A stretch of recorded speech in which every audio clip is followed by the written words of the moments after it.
April 2014. 400 students are on a school trip to Jeju Island. They boarded the Seoul ferry for the 2-hour journey from Incheon to their destination. But the ship was overcrowded and unstable.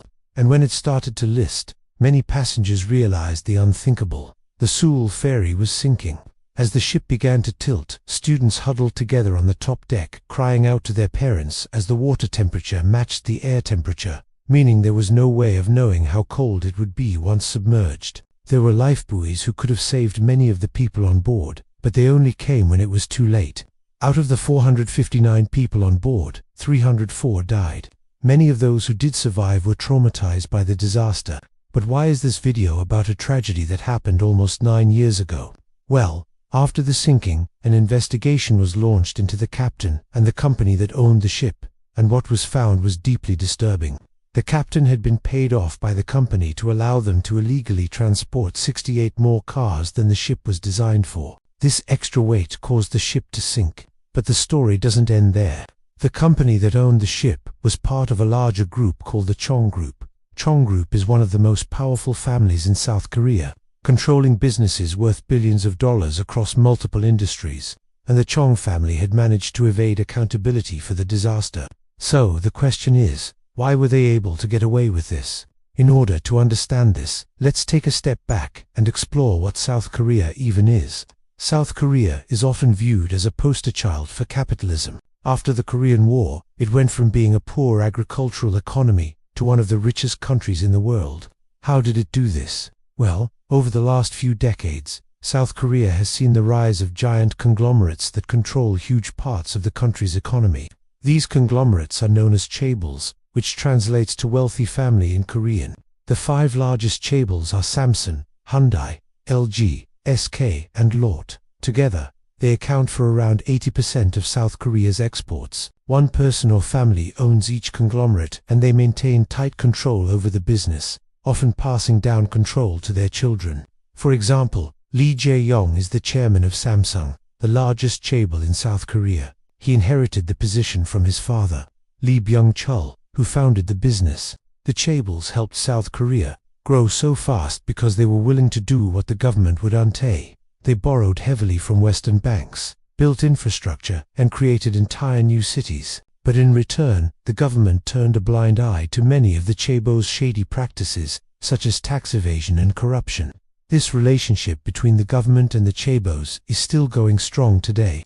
The current president Yoon Suk-yeol is no different. His wife was recently caught up in a corruption scandal involving a chaebol in South Korea. The president's wife is a very powerful position. She can meet with big business leaders and lobby them to support her husband's agenda. The president's wife used this power to pressure executives at the Schiller Hotel to donate money to a foundation that she controlled.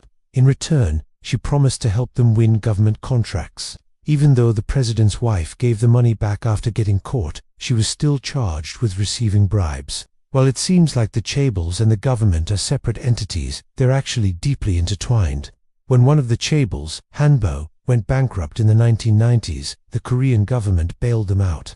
Since then, the government has kept close ties with the chaebol family. This is problematic because the family has been involved in all sorts of shady dealings ever since. From bribing politicians to violating labor laws, there are countless examples of chaebol families abusing their power. And every time they do something wrong, they pay a fine, but it's always just a slap on the wrist.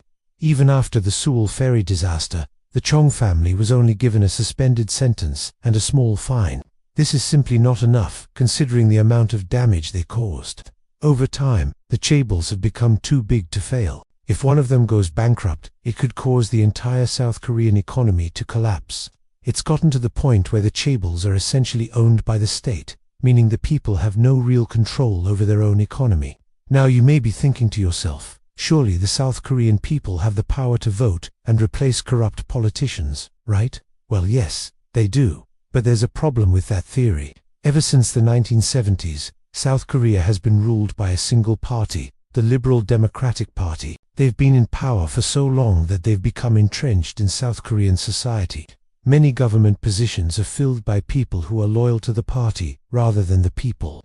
This means that even if the South Korean people vote in a new leader, it won't really change anything. The new leader will simply be a puppet of the party. This lack of political freedom is a major problem for South Korea. People have lost faith in the government and do not think that anything can be done to change it. For example, there are frequent protests in South Korea, but they rarely make any difference. This is because the government has a lot of control over the media. If the government doesn't like what a news outlet is reporting, they can simply shut it down. This means that many South Koreans get their news from only a handful of sources that are closely tied to the government. As a result, the public is kept in the dark about many important issues happening in the country. This lack of transparency makes it difficult for the public to hold the government accountable for its actions. For example, there are frequent allegations of corruption among government officials, but it's hard to know how widespread the problem is because of the lack of transparency. This lack of accountability has led to a lot of cynicism among the South Korean public. Many people feel like nothing they do matters and that the system is rigged against them. This has resulted in a general sense of apathy and disengagement from politics. In recent years, things have gotten so bad that South Korea has been labeled East Asia's North Korea. This is due to the fact that the country is extremely restrictive when it comes to civil liberties. For example, the government has been known to crack down on people who criticize the regime. This includes journalists, activists, and even comedians. Despite all of this, some South Koreans are still hopeful for the future of their country. They believe that one day they will be able to overthrow the regime and create a more democratic society. However, this is easier said than done. The government has a lot of control over the military and the police force, and they won't hesitate to use force to put down any opposition. This means that the South Korean people are trapped in a country where they have no real control over their government. They're essentially living in a dictatorship. South Korea is also dealing with a serious income inequality problem. The gap between the rich and the poor is growing at an alarming rate. This is partly due to the government's close ties with the chaebols. The government often gives them special treatment when it comes to taxes and regulations, which allows them to become even wealthier. This creates a vicious cycle where the rich get richer and the poor get poorer. It's gotten so bad that some people are calling for a revolution. They feel like the system is rigged against them and that nothing they do will ever change it. This growing inequality is creating a lot of tension in South Korean society. People are becoming more and more frustrated with the government and the chaebols, and they're starting to lash out. In recent years, there have been a number of high-profile scandals involving the chaebols. For example, in 2016, Samsung's heir apparent was convicted of embezzlement, bribery, and other charges. This was a huge deal because it showed that even the most powerful family in South Korea is not above the law. However, despite this conviction, Samsung has continued to thrive. This just goes to show how much power the chaebols have in South Korean society. The people may want to punish them, but ultimately the government steps in and protects them. Another example of this pushback against the chaebols was the candlelight protests of 2016. Hundreds of thousands of people took to the streets of Seoul to demand the resignation of President Park Geun-hye. She was embroiled in a massive corruption scandal. The scale of the scandal was so large that it shook the foundations of South Korean society. Many people felt like they had no choice but to protest. The government was clearly corrupt, and they weren't doing anything to fix it. However, the protests didn't really achieve anything. In the end, President Park was impeached, but not for the reasons the protesters wanted. Instead, she was removed from office for violating labor laws. What's happening in South Korea is truly dystopian. The government is supposed to serve the people, but instead they serve the chaebols. The people are tired of being ignored, and they're starting to fight back. But the question is, will it make a difference? Only time will tell. If you enjoyed this video and want to watch another just like it, stay tuned. Thanks for watching.